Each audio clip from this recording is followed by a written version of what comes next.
Hey, everybody, welcome back to Life on the Bubble. I am graciously stepping in for Andy here as the wingman with Coach Seth Greenberg. Coach, we've got a Final Four now. FAU playing San Diego State. And then we've got Miami, who knocked off my Texas Longhorns, playing the UConn Huskies. A 4 seed, 2 5 seeds, and a 9 seed. What are your thoughts about the remaining four and the lack of any 1, 2, or 3 seeds in this tournament? Not only are there no 1, 2, or 3 seeds, but there's no McDonald's All-Americans and no one and dones in this tournament, which is really interesting because we spend all our time obsessing about one and dones. We spend all our time obsessing about McDonald's All-Americans, and we've got four really good teams, four teams that have earned it, and four very, very different teams. And, we're going to have Shaka Smart visit us in a short while, but he's going to be able to give some insight into FAU and their journey to get to where they are. I mean, when he was at VCU, he had a similar type run into the Final Four. But look, I mean, each of these teams are different. Let's face it. UConn has been the most dominant team in the NCAA tournament, winning by an average of 22 and a half points. There have been a team that literally can beat you in a half court. They can beat you in transition. They can beat you on the glass. They can beat you in the post. They can beat you by shooting a three. And defensively, they pressure the basketball. They keep you out of the lane. They protect the front of the rim. They've been absolutely dominant. And the one guy that we don't talk enough about is Andre Jackson, who's probably maybe one of the most unique players left in the tournament. Then you've got Miami, who came back from down 13. Sorry. Take a deep breath. Meditation, I strongly suggest. But, I mean, they came back in that game because of their poise. They came back in that game because of their ability. And it sounds silly, but when Norchad Omier got in foul trouble and had to go out with 4 fouls, Miami had to go small. Yeah. And when they went small, they got up and under Texas a little bit. They sped Texas up a little bit. Texas got a little one-on-one and ISO-oriented. Then the other end, Isaiah Wong had more space to play in. He was more aggressive. And then the Swiss Army knife, known as, obviously, Jordan Miller, was a big difference maker. At the end of the game, I was disappointed in Texas a little bit. I thought that, that last possession, Marcus Carr could have pulled it back and posted up Timmy Allen. They missed that matchup, but you got to give credit to Miami and their poise and their perseverance and their resilience. Yeah, I mean, they scored 51 points in that second half and didn't hit a three-pointer. Because Texas stopped guarding. I mean, Texas stopped guarding, Alex. I mean, like Texas's calling card was defense, getting stops, being physical, rebounding the ball and getting out and playing ahead of the defense. And they just stopped being committed. I remember coming out of one of the timeouts, one of the reporters could listen in to Rodney Terry talk about the message to his team. And the message to his team was, get stops, sit in a stance, we'll get through this, but we got to guard. And they stopped guarding. A lot of had to do with what Miami did offensively. Yeah, I mean, clearly their identity was all over an imprint. I mean, they scored 80 plus, and there was a game that Texas played against Kansas State in the regular season. I think one of the first games that Rodney coached where they lost, 100 and something they both put up 100 plus points, and that was against Texas's identity. Although I would like to get your thoughts. They kind of verbally have offered Rodney the head coaching job here, and what do you think about that? Because I feel like, just as a Texas alum and Texas fan, it's a great fit, and what he did this season was tremendous and deserves a lot of praise. Yeah. It wasn't given to him. He earned it. He earned it by his ability to navigate the situation in which he became the interim head coach. He earned it in the manner in which he earned the trust of his players. He earned it in the manner in which the players played for him. The guy is a big-time recruiter. He loves Texas. He left a head coaching position to come home in a lot of ways, and I think he's going to do a great job. There'll be potholes. There'll be roadblocks. There'll be detours. Every coach has them. And those detours will be under a microscope. But I think they made the right decision. I think he earned it. I think that I'm excited about the future for Rodney. For these 3 of these teams have never been to the Final Four, right? A Mountain West team, Andy should be the one here to talk about this, but has never been to the Final Four. Explain the significance of that real quickly here, and then we'll jump in with Shaka. Yeah, I would say a Mountain West team until they become a Pac-12 team, probably. San Diego Right. State. But look, I mean, Dutch has done a great job. They play so stinking hard. They're so physical. They rebound the ball. They got 5 transfers, 3 of them huge impacts. They get those guys to buy in. They know exactly who they are. They know their identity. They stay true to it. You can see they have a maturity. Look, this tournament's been about the transfer portal. 2 kids at Miami, Vladislav Golden at FAU. Obviously, the San Diego State transfers. And then, Tristan Newton and Naheem Aline and Diarra from Connecticut. So I love the San Diego State team. I'm so impressed with how hard they play, how tough they are, and more importantly, how individually they know who they are and how they win, and then collectively they know who they are and how they win. Amazing. Thanks, Coach. All right, now we're going to kick it off to your interview with the head coach of the Marquette Golden Eagles, Shaka Smart. So I will let you go ahead with that. Hey, Coach Smart, what is going on, man? What's up, man? It's good to see you. Good to see you. I like the beard. It looks good. Very distinguished. Well, when the season gets done, there's always this mini depression. And part of it is like not shaving for a little while. I can understand. See, I'm undefeated for 11 years. So, I get a little miserable when practice starts because I miss practice. But I don't get as miserable as I was when I was coaching, when the season ended, and I could think of everything that I would have done differently, that I didn't do differently, or things that I obsessed about that I probably should have just fight, flee, or flow, just kind of flowed and got on to the next play. So I can surely relate. But let's talk about your season first.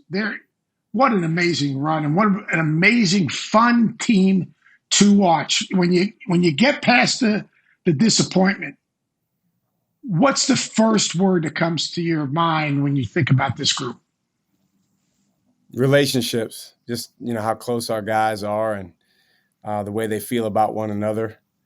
I told somebody the other day, we set a school record for wins at Marquette, and that's because we set a school record for how much these guys cared about each other. And that's the special thing about this team. Did you see this group? You didn't go into the portal. You coached your guys. You developed your guys. You got your guys to love each other and trust each other. Going into last spring, when everyone was losing their mind about the portal, what did you see in this team that you said, I'll play these cards? Again, the way that our guys feel about one another, they really, you could see we were doing these little workouts last April, 2-man, 4-man, 6-man, 8-man workouts. And you could just see the connectivity, the way the guys were enjoying being together. And then just a little bit of a leap of faith, believing that a guy that maybe was our 10th man last year, played 6-8 minutes a game, could now become, the 5th or 6th man.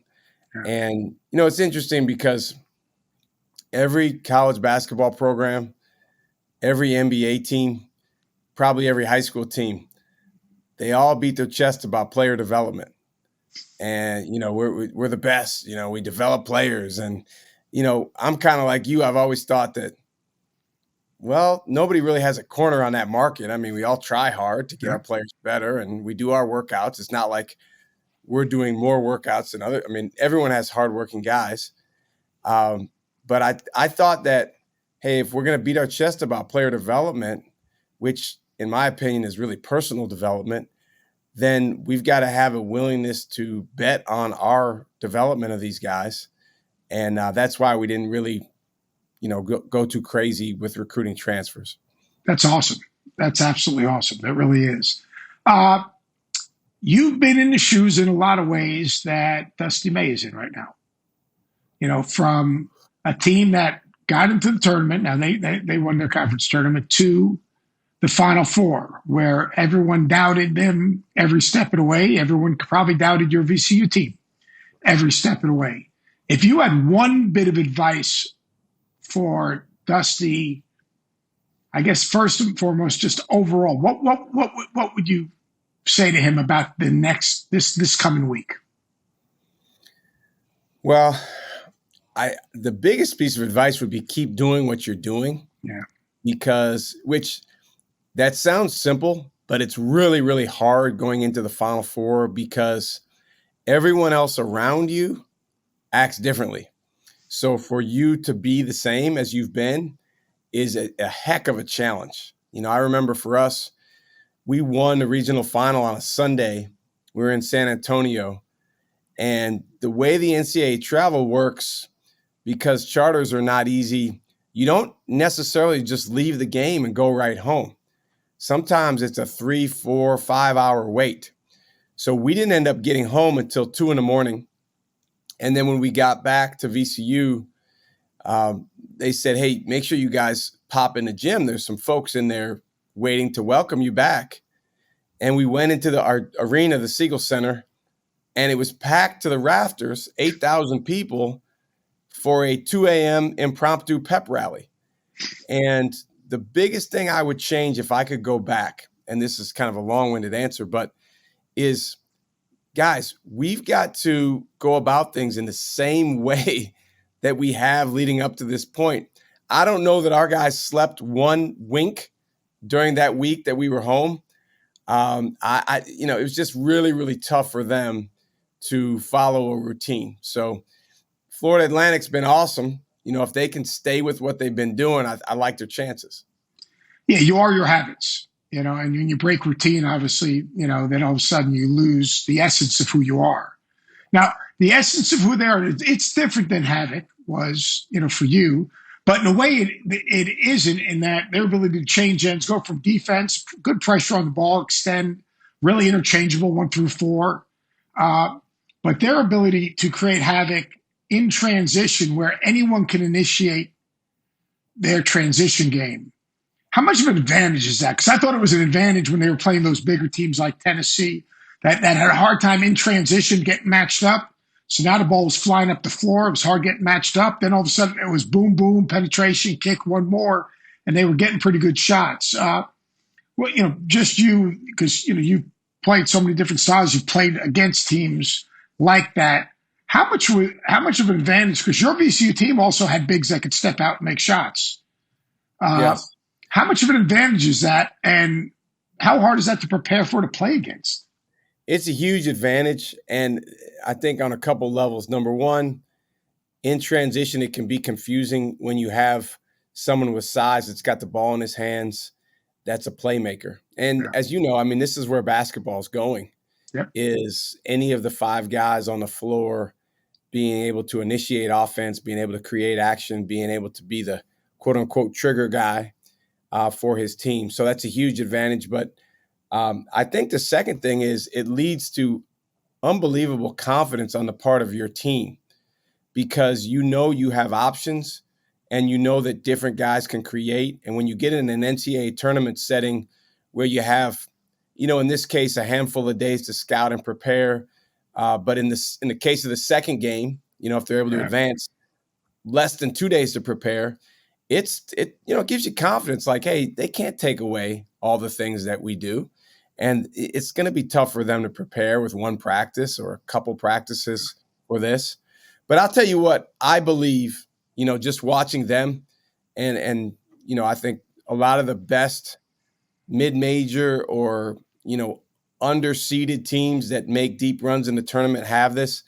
Way more important than their defensive or their offensive advantages is their cultural advantages, which is how they act, interact, and respond as a group together, is championship level. Yeah. And they've done it all year long. And, that's, like you said, that's become a habit. So it's not like they're going to change that. All right, last one, because I know you have meetings. UConn, you played them, you beat them. What do you see a difference in them since the Big East tournament? Do you see a focus, or, like, to me, Andre Jackson is one of the keys to me, because I think he's playing to his strengths. He's not trying to do what he can't do, which makes him one of the most unique players on the court. But what do you see in this UConn team? You know them better than anyone. What do you see in them, and in terms of how they're playing now in this moment in time? Well, as you know, they played so well for the first, 14, 15 games of the season. They went through a tough stretch, somewhere in conference play there, and then they regained it and were playing really, really well heading into the Big East tournament. And, we were fortunate to kind of make the last shot in the, in the Big East tournament. They missed one at the buzzer. But you hit the nail on the head. Andre Jackson is such a pivotal piece for them. They have two special offensive players in Sanogo and Hawkins. I mean, special players. Yeah. I voted for both of them for first team all conference, and I didn't even think it was close. But when you have Andre Jackson as a playmaker and an athlete playing with unbelievable confidence like he is right now, really, really tough to beat. And if someone's going to beat them on Saturday or Monday, they're going to have to find a way to lessen or take away that confidence. Xavier was able to go to UConn this year and beat them by, it got close, but it was a wide margin for a while. And they didn't guard Jackson. The way we played him was different. We guarded. I mean, we said, hey, man, this guy probably his whole life has not been guarded. But whatever you do, you cannot allow him to play with great confidence and great aggressiveness because he is a real problem.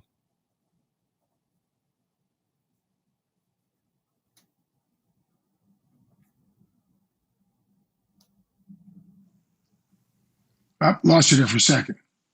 Can you hear me? Yeah, I can hear you. Yeah. So you didn't guard him. I mean, you guarded. You got and tried to make plays. Like I was interested that Gonzaga went by the way of Xavier, and they didn't guard him, but he's become a really good cutter, right? He's a terrific cutter, and he's a terrific passer. Yeah. I think, Coach, he's going to play in the NBA for a long time because, everyone gets caught up in shooting. But if you think about this, world-class athlete, tremendous passer, tremendous ball handler, and like you said, he can really cut and move. I mean, there's guys in the NBA like that. Oh, no doubt. To me, he's a little bit better version of Bruce Brown. Now, Bruce Brown is bigger. Bruce Brown's kicking butt in the NBA.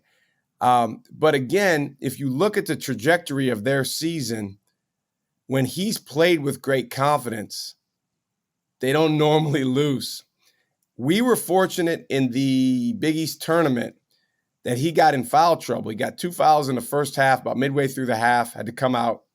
And then the second half, he picked up his third foul relatively early. So he never really was able to get in a rhythm.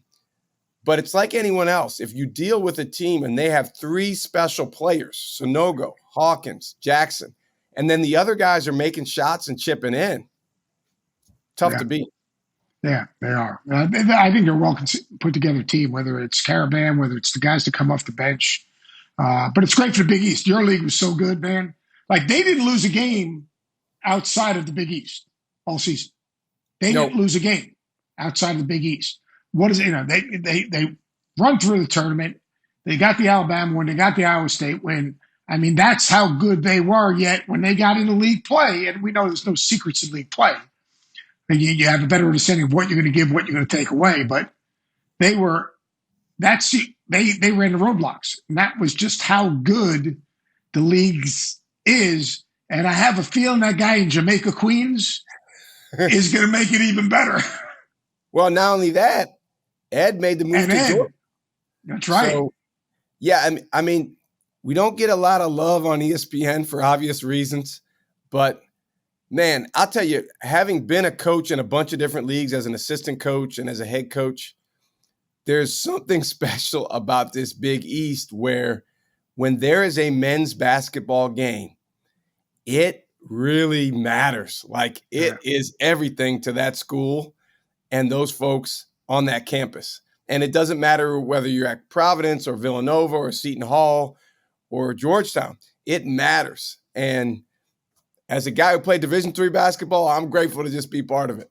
No, and I hope eventually we get the Big East back, because I talk about it.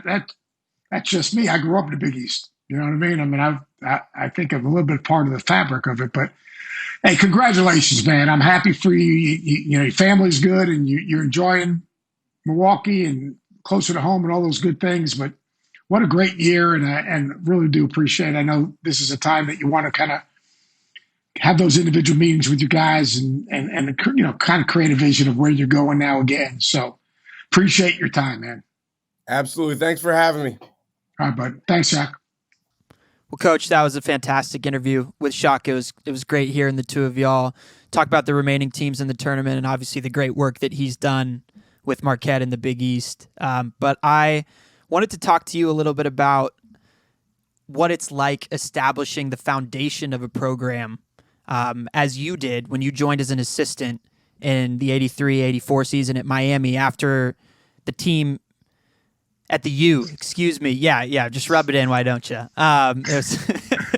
They beat my horns and I just can't get over it. I won't get over it for a long time, but the team or the university dissolved the program in 71. Is that right? And then y'all brought it back as an assistant. You were coaching for the team, and what was it like before the guys even got on the court, and how y'all had discussed, you know, what the program was going to represent and the type of players that y'all were going to recruit and bring in there, and how y'all were going to coach them and establish an identity? The biggest thing you got to understand now is we took over the program. Bill Foster was the head coach. I came from the University of Virginia as kind of like a graduate assistant or whatever. We didn't have a player. We didn't have a basketball. We didn't have a place to practice. We didn't have stationery. We didn't have practice gear. It was the greatest lesson for a young coach, is that you basically started from scratch. That's what you're doing. And so you had a blank slate. Bill Foster was a great program builder. He did the same thing at Charlotte, University of Charlotte, which at that point was UNCC. Great teacher and a great visionary in a lot of ways. So we came and we tried to, you know, obviously first thing and foremost we tried to do is recruit some players. We got Timmy Harvey from Georgia Tech. We found a guy in Washington named Kevin Presto. Dennis Burns, a kid that was not recruited as heavily probably as he should, from New Jersey. So that first year we didn't play any games. We practiced with those guys, individual workouts. Tim Dawson transferred from George Washington, who's now a very successful educator and has a law degree. And we had those four guys, and then we had F Troop. F Troop was the walk-ons from campus. We had an open tryout on campus on the outdoor courts next to the swimming pool. And we found some of those guys from a 3-on-3 tournament we had right in that same little quad area. And we just tried to create a vision of what we were like. We played our games in the James L. Knight Center the following year, which was a theater. And that first year we beat Georgia, which was a really good team, which was an amazing accomplishment. We were an independent. We were everyone's guarantee game. We played all over the country. How many games did y'all play? We played a normal full schedule. I think it was 27. We had some good wins, and we had some good players. We recruited a local player named Brian Hughes, who was a good guard that next year, who was a freshman. We started at 4 freshmen and some transfers. It was a fun time. We were able to build the James L. Knight practice facility, which now is, I think, a volleyball practice facility, which was connected to the football weight room, which now obviously doesn't exist because they have this monstrosity of a building. They went from there to building the Washco Center, which gave them a home court, which was huge. Leonard Hamilton did an absolutely incredible job there. But Jim Larinaga has taken it to another level. And it's kind of fun for me to watch. I remember we had 25 people. I think they put $50,000 or $100,000 in. They were called the founders. They're the ones that brought the basketball program back. We went from an independent to the Big East to the ACC, or, Miami did. There were a time that people didn't care, then people cared again. We had a great, entree and brand because of the great success the football team was having. It was Howard Schnellenberger, and then it was, obviously Jimmy Johnson did a great job there. I mean, you had great coach after great coach after great coach, great players playing. The funniest thing about the practice facility is we built a new practice facility, James L. Knight practice facility, had all our offices in there. It was nice. but it was connected to the football weight room. And I still remember the first day the thing is open. The first day the thing is open, we're getting ready to go down and practice. And I look out the window down on the court, and I was with Coach Foster, and Jerome Brown was dunking the ball and doing a chin-up on our new baskets that had never been christened even. And Coach Foster about lost his mind, but it was fun. It was a really cool time. It was just during that Miami Vice time, so you had like Miami had started to have a little bit of a different vibe. Yeah. It wasn't like we were living on South Beach. It wasn't like our players were. But then, like 1 year in, we got Tito Horford. Al Horford's dad. Yep. He came over from LSU. And then we were playing David Robinson, who, the Admiral, and Tito Horford, two best young big guys. And, we played in some big time games. And it was a great experience. But, I think everyone that was involved with that program back then is really excited for the university. The university's grown so much. It's changed so much. I walked around. I did a game this year. I did the Virginia-Miami game, and I didn't even recognize the university. I literally didn't recognize the university.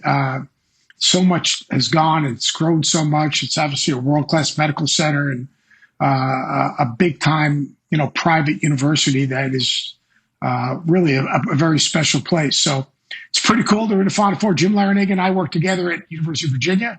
There you go. Which is cool. He loved the A team. I used to call him Murdoch because he was like, that was his show. I mean, because he was a little, he's a little nutty, but boy, he's coaching his tail off, and he's done a great job at George Mason, and he's a Hall of Fame coach. Just plain simple. You mentioned before you got on with Shaka that there are no lottery guys playing anymore, but Isaiah Wong is a tremendous player, and I think. I might be as bold to say that he might have moved himself into a late first-round pick from the play that he's displayed in this tournament. I mean, Second half, he was great. I think Jordan Mills can play in the NBA. He's like a Swiss Army knife, and Norchad Omier just gobbles up rebounds like Pac-Man. That dude is a ferocious, physical rebounder. Well, Miller, the first guy to go perfect from the floor and perfect from the free throw line with more than 7 attempts since Leitner. Alex, you are on top of it, baby. You're on top of it, baby. You like that? Yeah. I like that. I don't know. Katz is overrated right now. Oh, no. Andy's pretty good. But thanks, Coach. And yeah, we're excited to get this out so people can hear about the early days at Miami.